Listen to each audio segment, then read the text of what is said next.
ज्ञातारं विश्वतत्त्वानां वन्दे तद्गुणलहरी वन्दे तद्गुणलहरी वन्दे तद्गुणलहरी।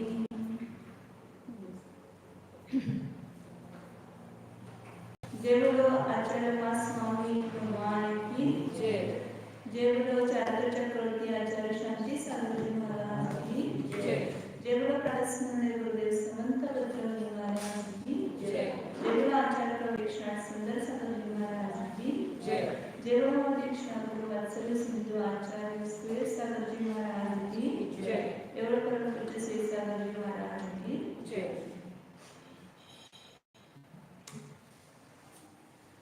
तत्पर सूत्र का 7वां अध्याय है। 11 सूत्र हुए थे, उसको बोल लेंगे।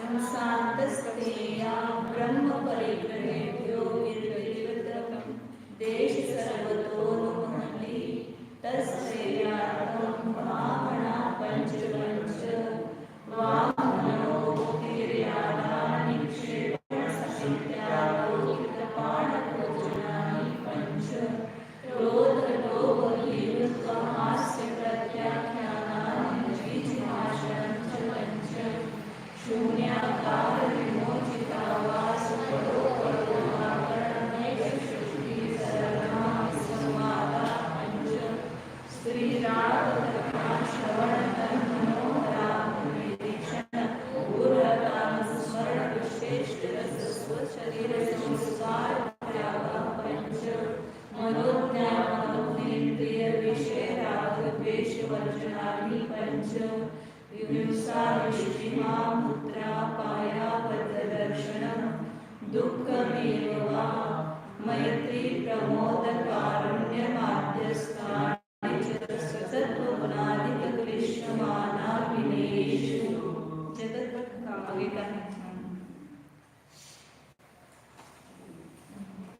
5 व्रत बताए और उस 5 व्रत के प्रत्येक के 2 भेद बताए हैं। कौन से? देश व्रत और महाव्रत। देश व्रत किसको बोलते हैं? देश व्रत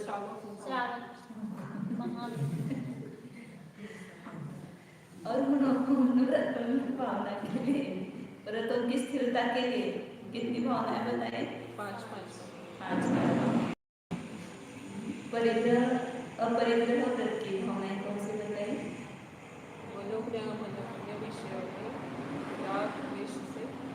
राग द्वेष का त्याग करना, मनोज्ञ विषय संबंधी राग नहीं करना, मतलब जो अपने को प्रिय विषय है उस संबंधी राग नहीं करना, और जो अप्रिय है उस संबंधी द्वेष भाव नहीं करना, ये ही अपरिग्रह की भावना है। 5 इंद्रियों के लगाना से। और सभी व्रतों की पुष्टि के लिए सामान्य भावनाएं बताई थी। कौन सी भावना बताई पहले? तो साधिक संबंधी क्या विचार करना है? सामयिक आदि में भी इसका चिंतन करना। तो व्रत करने के भाव होंगे या आपने जो व्रत करे वे दृढ़ होंगे। इस परलोक में दुख रूप ही है, दुख रूप है और निंदनीय है। अपाय रूप है, अपने स्वर्ग मोक्ष के उपायों का घात करने वाले हैं और निंदनीय है, इस लोक में भी और परलोक में। यहाँ साधिक से यहाँ भी कुछ लाभ नहीं होता है और परलोक में भी कुछ लाभ नहीं। तो जो इस लोक में और परलोक में दोनों में अपना नुकसान करने वाला है, उसका सेवन कोई करेगा क्या? इस लोक में भी हमें कुछ लाभ नहीं हो रहा है, घाटा ही हो रहा है, उससे हमारी निंदा ही हो रही है। और परलोक में भी उससे अपना कुछ लाभ होने वाला नहीं, अच्छी गति नहीं मिलेगी, अच्छे संयोग नहीं मिलेंगे, पुनर्जन्म धर्म या मनुष्य धर्म या इसमें जो भी अनुकूलता है धर्म साधना के लिए, ये सब पाप करने से पुनः नहीं मिलेंगे। अब यहाँ पाप छोड़ेंगे, व्रतों को धारण करेंगे तो अगले भाव में अपने को पुनः ये सहयोग मिलेगा। और इस भाव में सब संयोग मिलते हुए भी हमने यदि पाप नहीं छोड़े, व्रत धारण नहीं किए, तो अगले भाव में पुनः जैन फूल नहीं मिलेगा। पुनः ये देवशास्त्र गुरु का संयोग नहीं होगा, पुनः आपने जो भी जिनवाणी सुनने को मिल रही है, गुरुओं के दर्शन हो रहे हैं, जो संयम मेमोरी है, उनके संगति, ये सब नहीं मिलेगी। अब मिली है ना सब कुछ, फिर भी नहीं कर रहे तो पुनः नहीं प्राप्त होंगे। इसलिए इसका विचार करना, चिंतन करो सामयिक में इसका कि इंसान कितने उपाय कर रहे, इससे क्या क्या लाभ हो रहा है तुमको, कुछ भी लाभ नहीं हो रहा है। तो इसकी भावना करेंगे, व्रत लेने की भी भावना, व्रत लिए हैं तो उसमें और दृढ़ता होगी, और जो व्रत लिए उसकी पुष्टि होगी, वृद्धि होगी व्रतों की, आगे आगे बढ़ेंगे। दुख और कैसे है ये मुसादिक दुख रूपी है, क्योंकि जो दुख के कारण है उसको भी दुख ही कहा। और 4 भावनाएं बताई थी, इस संबंधी कौन कौन सी भावना करना है? सभी प्राणी मात्र संबंधी मैत्री भाव, गुण से अधिक है, अपने से गुण से अधिक है उनके साथ प्रमोद भावना, अपने से अधिक गुणी जनों के ऊपर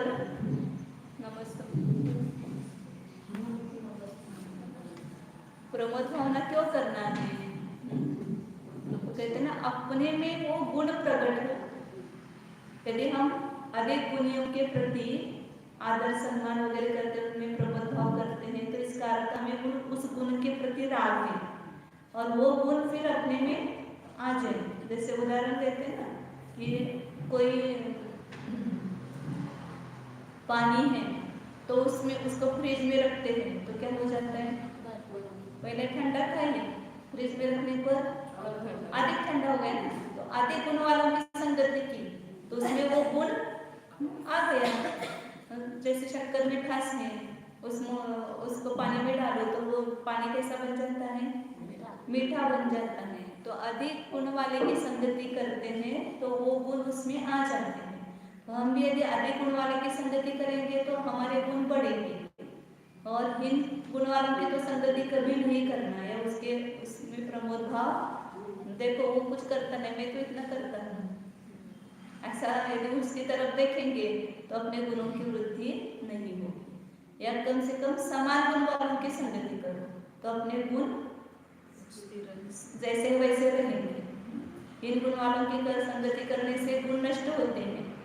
जैसे पानी ने अग्नि की संगति की तो गर्म हो जाता है, उसकी शीतलता नष्ट हो जाती है, गर्म हो जाता है। पानी ऐसे समान हवा जिसमें है, समान तापमान जिसमें है, ऐसे जगह रखा तो उसका शीतलता गुण की संरक्षण होती है। और अधिक गुणयुक्त इसमें रखा तो उस पानी में अधिक शीतलता बढ़ेगी। तो इसलिए समान गुण वाले और अधिक गुण वाले हैं, उनको वे भी अपने को मिलते हैं, उनकी संगति होती है, तो वहाँ पर उनके प्रति प्रमोद भाव व्यक्त होना चाहिए। उनके गुणों के प्रति अनुराग भाव से ही वहाँ पर प्रमोद होता है। ऊपर ऊपर से नहीं दिखाना, नहीं तो कोई अंदर से तो द्वेष चलता रहता है और बाहर से व्यवहार के लिए नाटक करके दिखाते हैं कि हम मतलब वो आए तो ऐसे आदर सम्मान हो गए, ऐसा नहीं, अंदर से अपने को आनंद होना चाहिए, वही सच्ची भावना है। और क्लिश्यमान जनों के प्रति मतलब जो दुखी पीड़ित हैं, शारीरिक मानसिक दुखों से पीड़ित है, ऐसे जीवों के प्रति करुणा भाव उत्पन्न होना चाहिए। दया सहजता ही ये भूमिका के अनुसार वहाँ पर दया भाव, कोई प्राणी है तड़फड़ कर रहा है और अपन जा रहे हैं वहाँ रास्ते से, तो वहाँ थोड़ी तो उसके प्रति क्या होनी चाहिए? दया भाव होना चाहिए। उसको नमोकार मंत्र सुनाना, उसको उसकी समाधि हो, इस प्रकार की भावना करना। अविनीशु और क्लिष्टमान में सब अपने जो समझो साधर्मी है, उनकी कोई परिस्थिति नहीं है, तो उनके प्रति दया भाव अपने को उत्पन्न होना चाहिए कि ये जीव धर्म में स्थिर रहे। तो अपनी जो संपत्ति है ऐसे व्यक्तियों को दान देनी चाहिए, क्योंकि जिससे उसका भी धर्म रहेगा, अपना भी दान का अपने को फल मिलेगा और वो जीव भी धर्म में स्थिर रहेगा। कोई पढ़ने वाले हैं उनको ज्ञान के साधन प्राप्त करा देना, ये सब करना चाहिए। और अविनेयेषु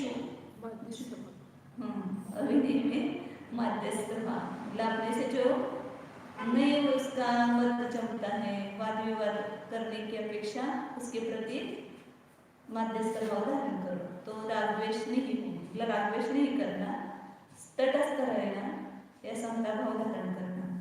इस प्रकार 4 भावना बताई थी। अब आगे और व्रतों की पुष्टि के लिए कौन सी भावना करना है वो 12वें नंबर के सूत्र में बता रहे हैं। जगत काय स्वभाव वा संवेग वैराग्यार्थम, जगत काय स्वभाव वा संवेग वैराग्यार्थम, जगत काय स्वभाव वा संवेग वैराग्यार्थम, जगत काय स्वभाव वा संवेग वैराग्यार्थम, वैराग्यार्थम, जगत काय स्वभाव वा संवेग वैराग्यार्थम, जगत काय स्वभाव वा संवेग वैराग्यार्थम। पाठ्य जगत काय स्वभाव वा संवेग वैराग्यार्थम, जगत काय स्वभाव वा संवेग वैराग्यार्थम, मानवीय जगत काय स्वभाव वा संवेग वैराग्यार्थम, जगत काय स्वभाव वा अथवा संवेग वैराग्यार्थम, संवेग और वैराग्य उत्पन्न होने के लिए क्या करना चाहिए? जगत और शरीर के स्वभाव का चिंतन करना चाहिए। संवेग और वैराग्य किस लिए चाहिए? उसके बिना व्रतों का धारण करना, व्रतों का बनाए रहना, उसकी वृद्धि होना नहीं हो सकता। बिना संवेग के कोई व्रत धारण नहीं कर सकता, इसलिए संवेग उत्पन्न होना चाहिए। तो संवेग मतलब क्या है कि संसार से भीरुता, वो उसको कहते हैं संवेग। धर्म के प्रति अनुराग, वो भी संवेग, निर्वेद भावना आती है, इसे संवेग में उसको गर्भित करते हैं। संसार से भय उत्पन्न होना, वो संवेग भाव है। जब तक संसार से भय उत्पन्न नहीं होगा तो व्रत धारण नहीं करेगा। जिस जीव को ऐसा भय होता है, यदि हम अव्रती रहेंगे या संयम में रहेंगे तो हमें नरकादी गति में जाना पड़ेगा, तिरछी गति प्राप्त होगी, तो वहाँ कितना दुख प्राप्त होता है। क्योंकि जो व्रत धारण करता है उसका नियम है कि वो स्वर्ग में जाता है, देवगति उसको प्राप्त होती है। और यदि व्रत धारण नहीं करेंगे तो हम दुर्गति में भी जा सकते हैं। तो वहाँ जाने पर इतना अपन ने दुख सुना है वो सब मिलेगा ना अपने को। नरक में जाएंगे, तिरछी गति में जाएंगे तो तिरछी गति का प्रत्यक्ष दुख देख रहे हैं। तो इसलिए संसार से भय उत्पन्न होना चाहिए, और संसार से भय उत्पन्न होता है तो भी वहाँ पर व्रतों को धारण करता है या व्रत लिए हैं तो उसके प्रति बहुमान का भाव रहता है, उसको पोषण करता है उस व्रतों को बढ़ाता भी है। आगे आगे की प्रतिमा धारण करने के भाव, दीक्षा लेने के भाव उत्पन्न होते हैं। और वैराग्य होना चाहिए, विषयों से विरक्तता उसको बोलते वैराग्य, और संसार से भीरुता उसको बोलते संवेग। तो जब चारित्र होने कर्म का उदय का अभाव होता है तो वहाँ शब्दाधिक जो 5 इंद्रियों के विषय है उससे वैराग्य उत्पन्न, विरक्तता होती है, वो वैराग्य है। और ये संवेग और वैराग्य व्रतों को धारण करने के लिए, उसकी वृद्धि के लिए, उसके पोषण के लिए निमित्त है। और ये संवेग वैराग्य फिर कैसे उत्पन्न होगा? तो उसके लिए 2 काम करो कि जगत के स्वभाव का चिंतन करना। कैसा है जग, मतलब संसार भावना और लोक भावना, ये 2 भावना इसमें आ जाती है। 12 भावना का चिंतन करते हैं इसके पर। तो ये जगत के स्वभाव में भी, जगत का स्वभाव का चिंतन करने के लिए जो संसार भावना में लिखा है या लोक भावना में कहा है, हम उसका चिंतन करना चाहिए। कैसा है जग, कोई कुछ भी वस्तु स्थिर दिख रही थी अपने को, आज इतना बढ़िया सब चल रहा है, इतना साता का उदय है, पुण्य कर्म का उदय है, चक्रवर्ती जैसी संपदा है, और क्षण में कुछ भी हो जाता है, इसका राजा रंग हो जाता है। आज जो अपने शत्रु हैं वो कल मित्र बन जाते हैं। आज जो मित्र दिख रहे हैं वो कल शत्रु होते हैं, शत्रु है वो मित्र बन जाते हैं। हाँ? अब जब देखो कि जब रामायण से देखते हैं सीता का जीव और रावण का जीव कितना वैरिस भूमि, और आगे भूमि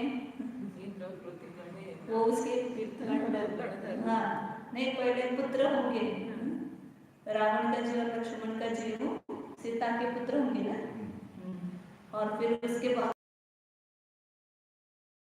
रावण तीर्थंकर होंगे और सीता का अंतर हो गया नहीं सीता का जीव बनतात, लक्ष्मण का जीव लक्ष्मण तर परत नंतर ते घातली खंडातले गाठी का अलग अलग तीर्थंकर घातली खंड के तीर्थंकर होते ते. और सीता का जीव गंधर्व बनेगा ना, हाँ. मतलब इसमें कितना वो है, और अगले भाव में देखते तो उनके कैसे संबंध है, मतलब कोई भी यहाँ पर शत्रुता मित्रता स्थिर नहीं है, या पुण्य का उदय या पाप का उदय स्थिर नहीं है। आज हमें लगता है कि हमें इतने पुण्य का उदय आया, इस भाव में हम देखते हैं ना कितने उतार चढ़ाव होते हैं, इस भाव में देखते हैं कितनी गरीबी थी, फिर कितनी श्रीमंत आए, फिर कितना वापिस उसमें नुकसान हुआ, घाटा हुआ, कैसे कैसे पुत्र उत्पन्न होते हैं, कैसा पति मिलता है। इस संपूर्ण जगत का स्वभाव का चिंतन करना, सब जग के बुलबुले के समान यहाँ का जीवन है, बिजली के समान और मेघ में जिस प्रकार नाना प्रकार की घटाएं होती है, नाना प्रकार के आकार प्रकार, अभी ऐसे आकार दिखता है तो क्षण में दूसरे आकार दिखाई देने लगता है, इसी प्रकार सब भोग संपदा अत्यंत चंचल है, बिजली के समान और मेघ के समान। इस प्रकार जहु गति दुख जीव भरे हैं, परिवर्तन पंच करे हैं। या में नाही लगा, या में सुख नाही लगा, इस चार गति में दुख ही दुख भरा हुआ है। सुख कहीं तिल जैसा दिखाई देता है, लेकिन वास्तव में वो भी सुख नहीं है। पर्वत के समान दुख है और राई के समान सुख है, और उस राई के समान सुख के लिए हम इतना बड़ा पर्वत उठाते हैं, और वास्तव में वो सुख भी नहीं है, वो सुख का आभास है। तो इस संपूर्ण जगत का विचार करना कि कैसा है ये संसार, क्या है संसार में रहने लायक, कुछ भी आवस्तु रमणीय नहीं है, कोई भी स्थिर नहीं है। इस प्रकार का चिंतन करेंगे तो इस संसार से हमारा संसार से भयभीतता उत्पन्न होगी, संवेद भाव उत्पन्न होगा और वैष्णव से विरक्तता होगी। और दूसरा काय स्वभाव का, काय के स्वभाव का भी चिंतन करना, अशुचि भावना, अशुचि भावना में आता है सर, इसमें भी आता है सुपार्जुना कीर्तन करके स्तुति में, स्वयं स्तोत्र में, अजंगमं जन्मने यंत्रं यथा तथा जीवधृतं शरीरं बीभत्सुपोति क्षयतापकं च स्नेहोरुधाते तर्कितं त्वमाख्यं। कितना तत्व भरा हुआ है उसमें। अजंगमं जंगमने यंत्रं, जिस प्रकार कोई अचेतन यंत्र होता है और सचेतन जीव के द्वारा वह चलाया जाता है वो यंत्र, ऐसे शरीर रूपी यंत्र है, चलाने वाला कौन है? ये जीव है।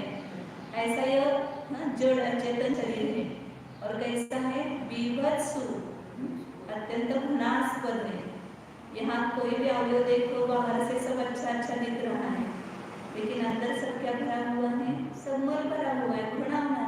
कहीं पर अपना उंगली जाती है, समझो मुंह में, नाक में, कान में निकाल करके उसकी गंध ले लो, कैसी गंध आती है, कैसे कान में आग लग जाता है और उसका कितना घृणावना गंध आता है, मतलब दुर्गंध आती है। तो इस प्रकार ये दुर्गंध से भरी हुई बीभत्सु पोती दुर्गंधमय है, घृणावना है, दुर्गंधमय है पोती। क्षय, कैसे है? शरीर नष्ट होने वाला है, देखते देखते नष्ट हो जाता है। आज एकदम युवा है, एकदम शरीर से सशक्त है, उसको भी नष्ट होते हुए देर नहीं लगती है। देख रहे प्रदेश हार्ट अटैक आ गया, चला गया, और कुछ हो गया। कितने तो लोग कैसे होते घर से बाहर निकले हैं, वहाँ एक फरलांग भी नहीं गए और वहीं पर उनका हार्ट अटैक आ गया। हमारे पास वो औषध है उसका बेटा 40 साल का था केवल, और घर से गया है और 1 फर्लांग भी नहीं गया, और वह किसी के यहाँ पानी मांगा उसने और वो लिया, तब तक उसके प्राण निकल गए। ऐसे कितने उदाहरण हम प्रत्यक्ष आंखों से देख रहे हैं। तो ये शरीर क्षयी नष्ट विनाशशील है, स्थिर रहने वाला नहीं है। और कैसा है? पूति क्षयी ताप कंच, और रात दिन किसका ताप नहीं, सब काम किसके लिए करना पड़ रहा है? रसोई बनाना, कमाना, रखना, किसके लिए? सब शरीर के लिए। पूरा दिन उसी के लिए जाता है, 1 घंटा आराम के लिए मिलता है नहीं, पता नहीं लोगों को। तो इसलिए इस शरीर के स्वभाव का भी चिंतन करो कि इसमें प्रेम करने वाला क्या है? स्नेहो था अत्र हितम कमाके, तूने ऐसा हित हमें बताया है कि इस शरीर के प्रति स्नेह करना होता है। ऐसी कोई वस्तु है गंदगी से भरी हुई है और उसमें से गंद बह रहा है, बाहर निकल रहा है गंदा, ऐसे थैली आपके हाथ में दी तो आप क्या बोलेंगे? नहीं, मैं तो नहीं लूंगा। अंदर गंदगी भरी, बाहर गंदगी आ रही है, ऐसे थैली को कौन स्पर्श करेगा? और इस थैली को लेकर के घूम रहे ना रात दिन, घृणा नहीं आ रही इसमें। इसलिए शरीर के बारे में 3 चिंतन करना। एक अस्थिरता, अशुचिता और निस्सारता। ये शरीर कैसा है? स्थिर नहीं है, अस्थिर है। इस पर भरोसा नहीं रखना बिल्कुल भी। जैसे नौकरों पर भरोसा नहीं रखते हैं, आज आएगा नहीं, वापस आता है कि नहीं, पेमेंट देने के बाद काम पर आएगा कि नहीं, कुछ भरोसा नहीं है। ऐसे शरीर पर कुछ भरोसा नहीं रखना, अस्थिर है, अस्थिरता। और अशुचिता, मतलब पूरा निर्मल नहीं है, पूरा अपवित्र है, स्पर्श करने लायक भी नहीं है। इसके साथ जिसका स्पर्श हो जाता है वो भी गंदा हो जाता है। साड़ी कितनी अच्छी नहीं पहनी आपने, शाम को कैसे हो जाती है? वापस एक बार निकाल करके वापस पहनो तो इच्छा होती है कि पहनने की, नहीं होती। क्यों? क्योंकि इसका संपर्क हो गया है, अब ये धोने लायक नहीं है, अब ये स्पर्श करने लायक नहीं रह गई है, अशुचि है। अच्छा अच्छा सुगंध, अत्तर वित्र कुछ भी लगाओ, वे भी दुर्गंधमय बन जाते हैं। और निस्सार है, इसकी कौन सी वस्तु सारभूत है? मनुष्य शरीर का तो कुछ भी लाभ नहीं है, इसमें कुछ भी सार नहीं है। और तिर्यंच प्राणी के शरीर का कुछ न कुछ लाभ होता है, हाथी के दांत काम आते हैं और किसका कुछ काम आता नहीं, लेकिन इस शरीर का कुछ भी अवयव काम नहीं आते हैं, निस्सार है। जैसे वो एक है ना, इसका किड़का, मतलब वो अंदर से लाल होते, उसका कुछ लाभ नहीं है, तो उसको क्या करें? बोते हैं, बोने के काम आता है। उसको बो तो और अच्छी फसल उससे मिलने की बनना आएगा। काना पोंडा,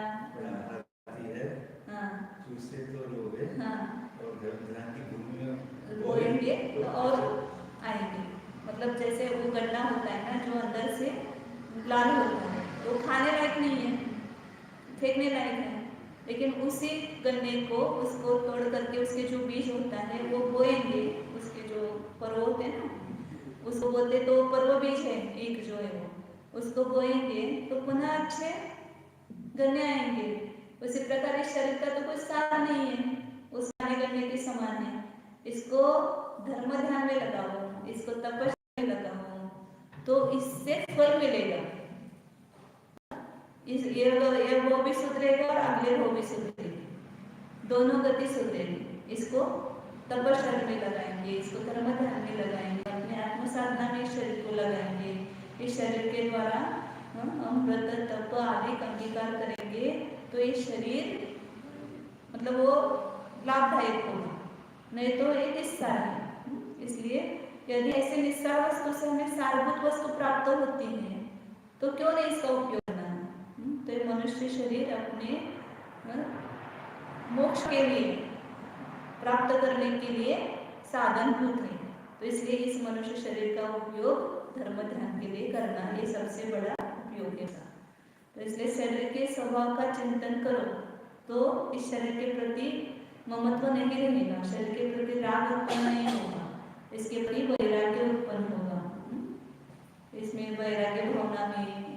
सारा चिंतन दिया हुआ है। वो खाली बोलना नहीं है। हम क्या करते हैं, रोज हमें बारह भावना बोलना है, वैराग्य भावना बोलना है, सब फटाफट फटाफट फटाफट बोल डालते हैं। लेकिन उसको एक एक को लेकर के रोज चिंतन में लेना चाहिए। रामायण में क्या कहा है इसमें, और वास्तविकता उसको देखना उसमें अपने जीवन में उसकी। तो इस प्रकार उसका चिंतन करने के लिए कहा। जगत के स्वभाव का और काय के स्वभाव का चिंतन किसके लिए होता है, संवेग और वैराग्य भावना की उत्पत्ति के लिए होता है। देखो किसी की जब मृत्यु हो जाती है तो तुरंत के लिए हमें वैराग्य होता है, कुछ अर्थ नहीं है इसमें, तुरंत ऐसे करने लगता है, लेकिन वो स्मशान वैराग्य होता है। उस वैराग्य को तो पुनः पुनः इसका चिंतन करो, अपने को भी उस इस पर क्या बोलते हैं, लाकड़ा रस्ता क्या ना आरती पर देखना चाहिए अपने को, निकल रही है लकड़ी सब जगह, दूसरों का चिंतन करो वहाँ पर। ऐसे अपने शरीर के बाजू में भी लकड़ी लगाई जाएगी, मेरा भी शरीर जल जाने वाला है, तो जिसके राख होना है उसके क्या संबंध करना है, उसके ऊपर क्या प्रेम करना है, अंत में तो इसके राखी होने वाली है। लेकिन उस शरीर के लिए कहीं पर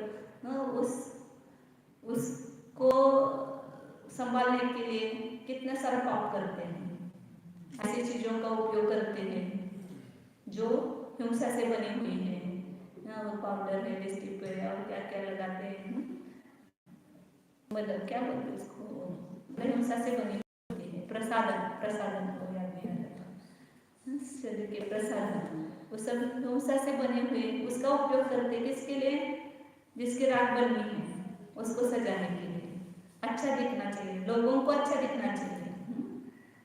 अपने को कैसा भी घर में रहे तो चलता है, लेकिन लोगों को ये शरीर अच्छा दिखे, इसके लिए सब करते हैं, लेकिन वो सब निरर्थक है, क्योंकि ये शरीर है,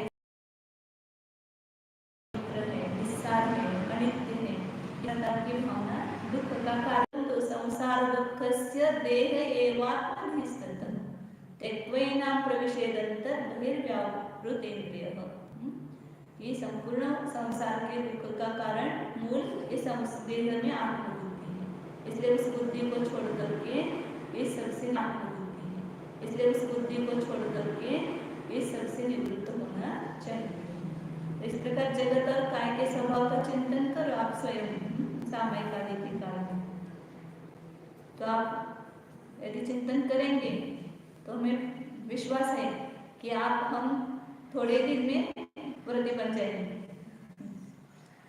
लेकिन चिंतन करते नहीं है, देखते नहीं उसको, उस स्वरूप उसका वैसा। इस प्रकार ये हिंसा के पोषण के लिए, व्रतों की पुष्टि के लिए ये भावनाएं बताई है। ये भावना करनी चाहिए, खाली पढ़ना नहीं, ये भावना चिंतन करना अपने ज्ञान में उसका। अब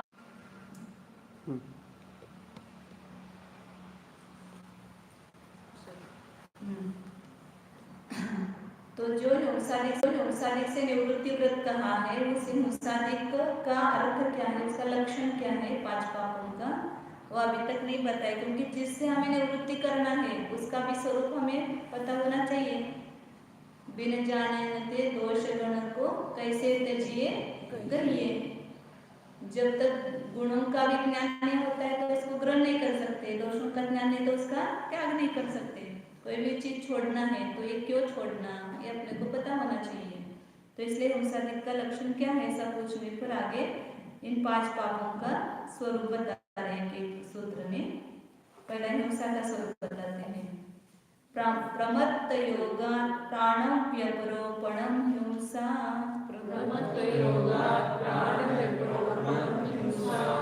प्राणं व्यपरोपण ऐसा बोला, न के ऊपर आघात करना।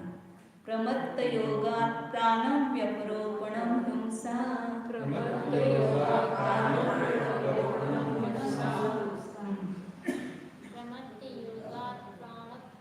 प्राण व्यपरोपणं प्रमत्त योगात् प्राण व्यपरोपणं हिंसा।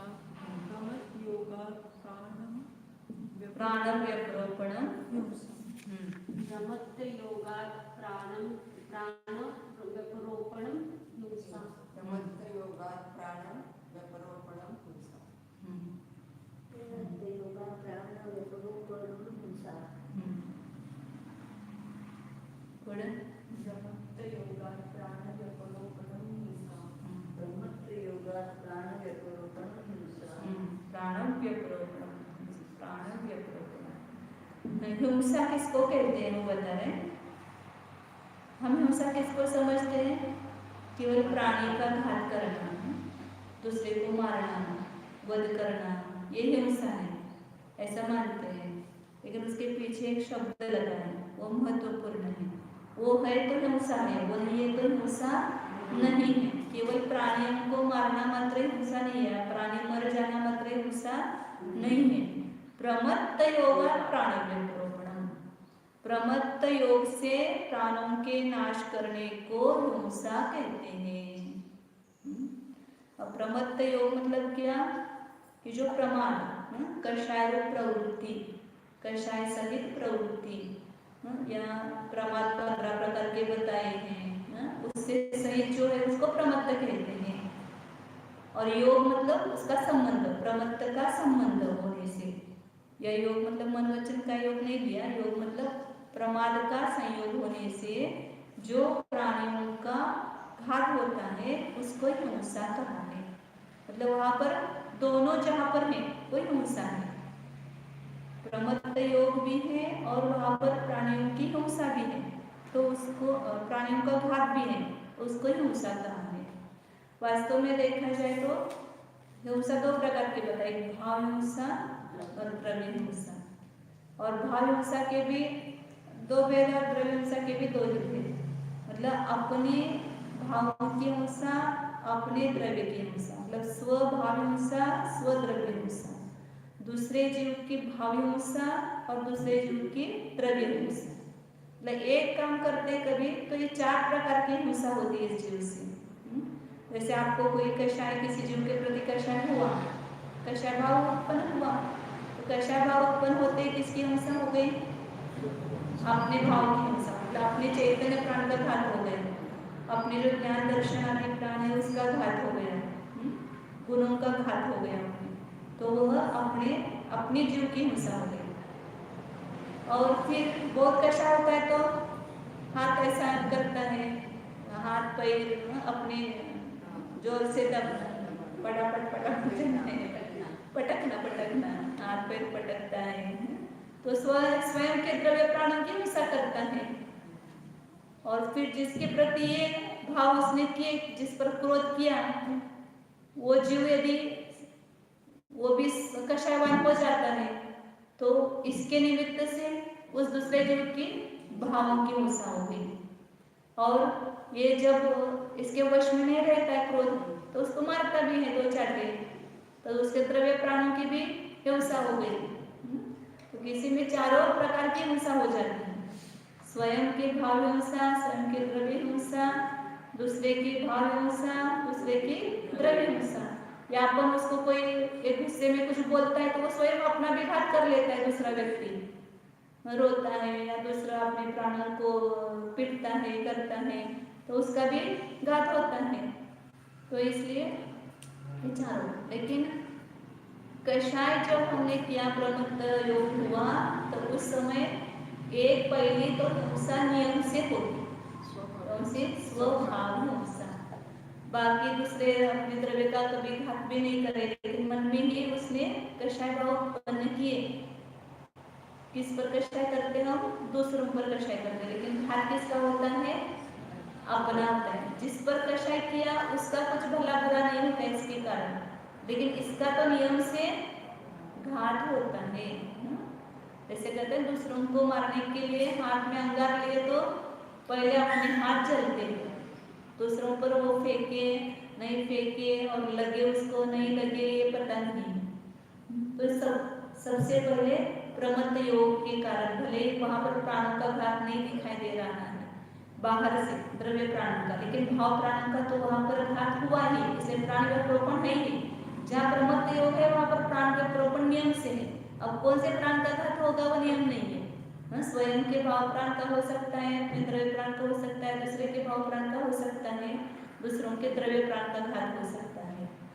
तो इसलिए प्रमत्त योग से ही हिंसा कहलाता है। और जहाँ प्रमत्त योग नहीं है और खाली प्राण में प्रभु हुआ तो उसको हिंसा नहीं कहते। जैसे मुनिराज क्रिया समिति पूर्वक गमन कर रहे हैं देख करके अत्यंत सावधानता से, और उनके पांव के नीचे कोई जीव छोटा सा क्षुद्र जंतु आकर के मर गया, तो प्राण घात हिंसा तो हो गई, द्रव्य प्राण की हिंसा तो वहां पर हुई है उनके पांव के निमित्त से, लेकिन हिंसा का फल उनको नहीं मिलेगा। क्यों? क्योंकि वहां पर प्रमत्त योग नहीं है, प्रमाद पूर्वक आचरण नहीं है, यत्नाचार प्रवृत्ति मन में कषाय भाव भी नहीं है, उस जीव को की रक्षा के भाव है, उस जीव के मारने के भाव भी नहीं है, इसलिए वहां पर हिंसा नहीं है, हिंसा का फल उनको नहीं मिलता है। तो क्या कह रहे थे? हाँ, और कोई कभी डॉक्टर है उसको बचाने के लिए ऑपरेशन करते हैं, उसमें उसकी मृत्यु भी हो जाए तो भी डॉक्टर को उसकी मृत्यु का फल नहीं मिलेगा, वो तो उसको बचाने के भाव से ऑपरेशन कर रहा था, इसलिए उनको दोष कोई दंड नहीं दिया जाता है। डॉक्टर को कब दिए देते क्या दंड? ये ऑपरेशन करे पहले ही वो सब लिखा हुआ रहता है, पहले वो कबूल करते हैं कि इसमें कुछ हो जाए तो हमारी जिम्मेदारी नहीं है इसे। तो इसलिए प्रमत्त योग के रहते हुए प्राणों का घात होना उसको ही हिंसा कहा है।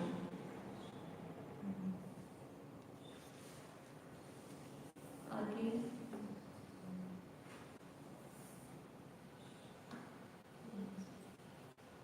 क्या बताना था भूल गए। इसलिए जीव मरे अथवा जिए, यदि हमारा प्रमाद योग है तो वहां पर हिंसा निश्चित है। आगे चलते हैं।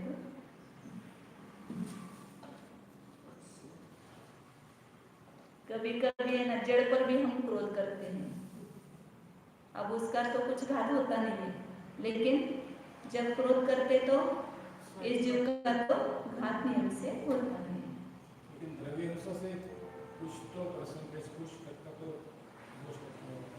प्रमत्त योग नहीं है तो 1% भी नहीं उसको, और प्रमत्त योग है तो उसको अपनी हिंसा देखभाल करके नहीं चल रही है, जिंदा भी रहा तो भी आपको दोष है, मरा तो दोष नहीं है, जिंदा रहा तो भी दोष है। अब जब मारने के भाव किया आपने तभी आपको हिंसा का फल लग गया वहां पर, और वो व्यक्ति को मारने के लिए गए और मरा नहीं, फिर भी आपको तो दोष लग नहीं गया, क्योंकि वो उसके आयु से बच गया, आपके बचाने से नहीं बचाया गया। तो अंदर के भाव के अनुसार ही फल मिलता है, और वो मारने के वहां पर मारने जा रहा है तो वो भाव अंदर हुए बिना मारता नहीं, और भाव बिना जब मरता है तो वो अपने आप उसके आयु से मरा है। और भी हिंसा के बहुत सारे भेद वगैरह किए हैं।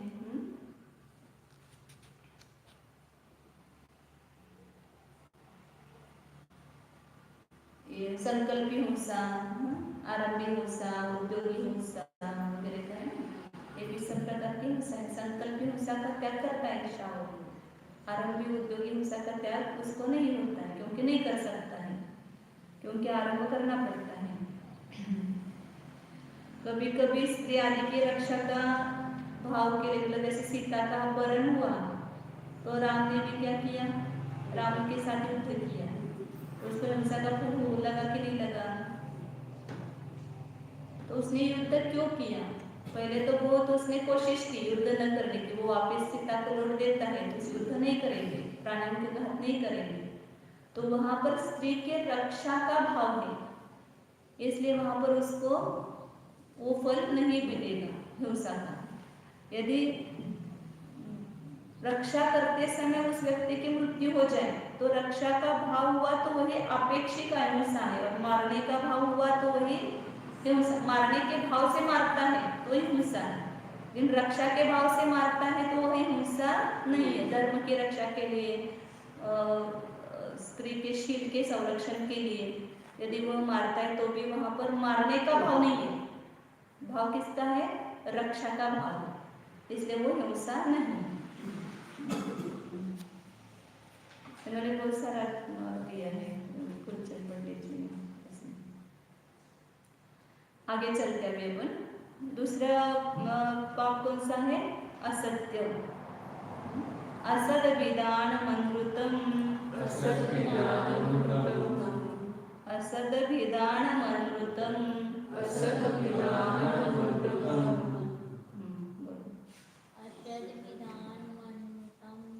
असद विधान मनृतम, ऐसा पूरा बोलना, तो पूरा म पूरा। असद विधान मनृतम, असद विधान मनृतम, असद तो पूरा बोल, असद विधान मनृतम। असद विधान मनृतम, असद ऐसा नहीं बोलना, असद विधान, असद विधान मनृतम। असद विधान देह में हलंत नहीं है ना, द हलंत पूरा बोलना चाहिए, देह में हलंत नहीं है। नहीं है, द पूरा है। असद विधान, असद अभिधान, ऐसा वो उसका संधि है। असद अभिधानम अनृतम। बोलो आप पीछे।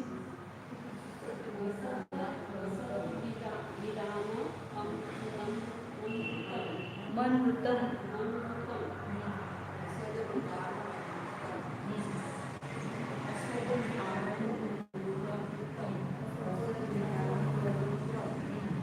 असद अभिधानम अनृतम। ऋत मैंने सत्य होता है और अन लगाया उसके पीछे तो असत्य हो गया। अनृत मतलब असत्य।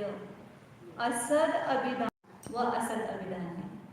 तो इस असद अभिधान के 4 प्रकार है।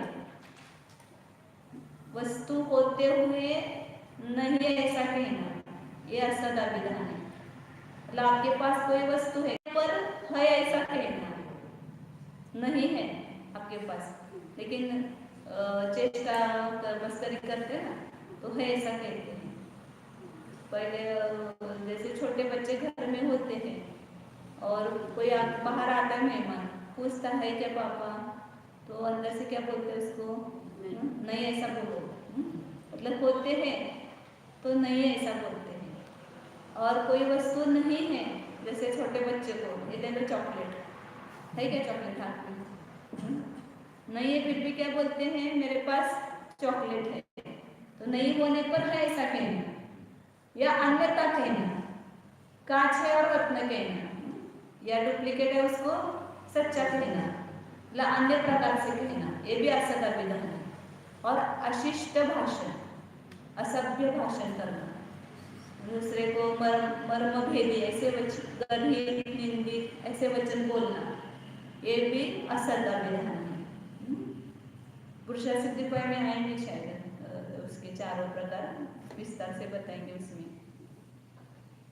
कोई वस्तु है उसका निषेध करना, नहीं है उसको सत्य कहना, अन्यथा कहना या अशिष्ट वचनों का प्रयोग करना, ये सब असद अभिधान है। और ये भी इसके पीछे भी क्या शब्द लगाना है?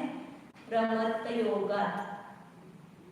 पीछे का प्रमत्त योग 5 पापों में लगेगा। वो प्रमत्त योगात् प्राणयोपरोपण हिंसा, प्रमत्त योगात् असद अभिधानम अनृतम, प्रमत्त योगात् अदत्तादानम स्थेयम। प्रमत्त योग से प्रमाद पूर्वक, राग द्वेष पूर्वक असत बोलना। अब कभी राग द्वेष नहीं है, किसी जीव का रक्षण करने के लिए हम किसी प्राणी को अपने यहाँ आकर के छिप गया है और शिकारी उसके पीछे लगे हुए हैं, अब वहां पर है तो भी अपने को क्या बोलना पड़ेगा? नहीं। तो यह सत्य बोला, लेकिन इसके पीछे अपने राग द्वेष नहीं है, उसके बचाने के भाव है, इसलिए उसको असत्य नहीं कहते हैं, उसको सत्य ही कहते हैं। किसी जीव के रक्षण के लिए, धर्म की रक्षा के लिए कभी ऐसा बोलना पड़े तो वो सत्य की कोटि में आया। इसलिए रत्न शौकाचार्य में आया है असद संकट में असत्य बोलना भी सत्य है। सत्यम विपदे, विपत्ति में सत्य बोलना ये भी असत्य है। उसमें श्लोक में आ रहा है सत्यम विपदे, मतलब उस प्राणी पर संकट आया है, प्राणों पर उसके, और उस हमने सत्य कहा कि है हमारे पास छिपा हुआ है, तो क्या हो गया? वो असत्य हो गया।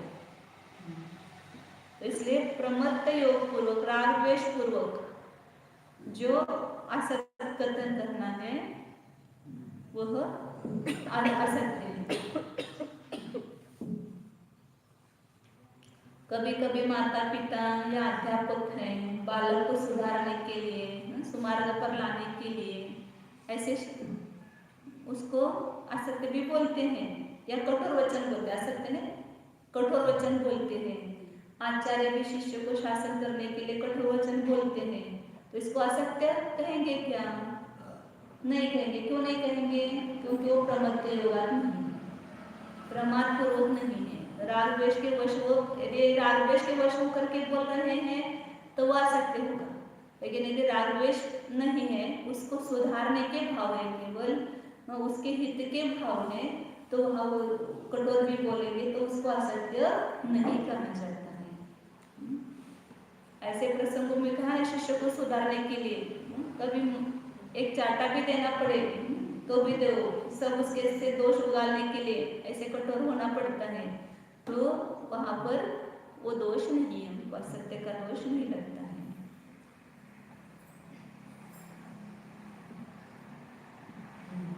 आगे तीसरा टाइम घड़ी तो दौड़ती है।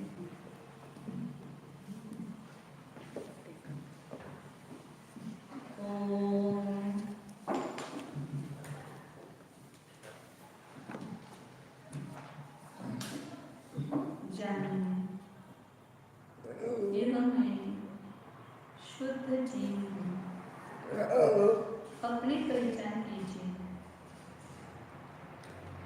आज तक अपने को न जानकर स्वयं की ही हिंसा की है, स्वयं के भाव प्राणों का घात किया है। जो वस्तु है उसको जाना नहीं, उसको अन्यथा जाना, तो ये असत्य ही सेवन किया है। आत्मा को आत्मा ही जान रहे हैं, आत्मा को शरीर जान रहे हैं, शरीर को आत्मा जान रहे हैं, तो ये असत्य है, असत्य बात है। तो अब इसका त्याग करो, स्वजीव की दया करो, अपने को जानो।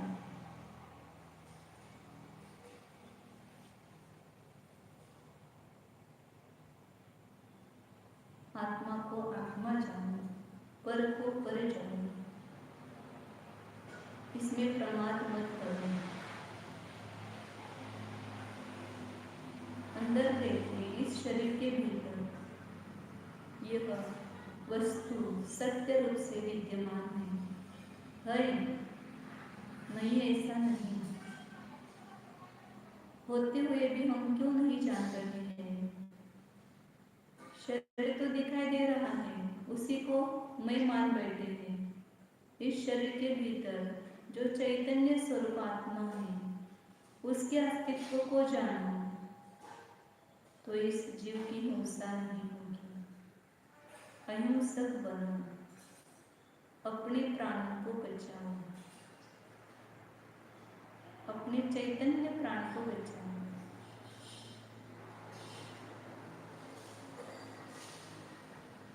इस आत्मा को कषायुक्त करना ही आत्मा का घात है। अब कषाय मत बनो। यह मैं अकषाय स्वरूप हूँ, ज्ञान दर्शनादि अनंत गुणों का पिंड हूँ, अनंत गुणों का स्वामी हूँ। शरीर मेरा नहीं है, मैं शरीर नहीं हूँ।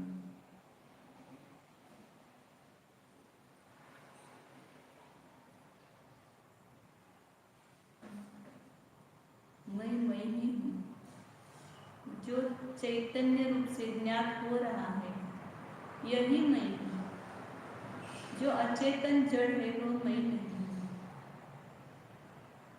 भेद विज्ञान करो और स्वयं की पहचान करो, तो ही व्रतों का धारण करना सार्थक है। निज निवेद बिना जितना भी व्रतादि कर रहे हैं वह सब बाल तप है, बाल व्रत है।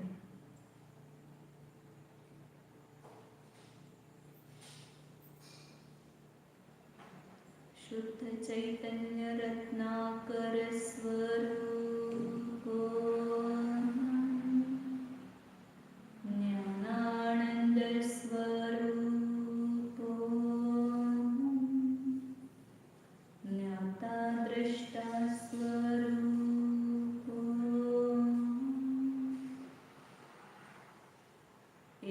तत्व निश्चय स्वरूप शुद्धो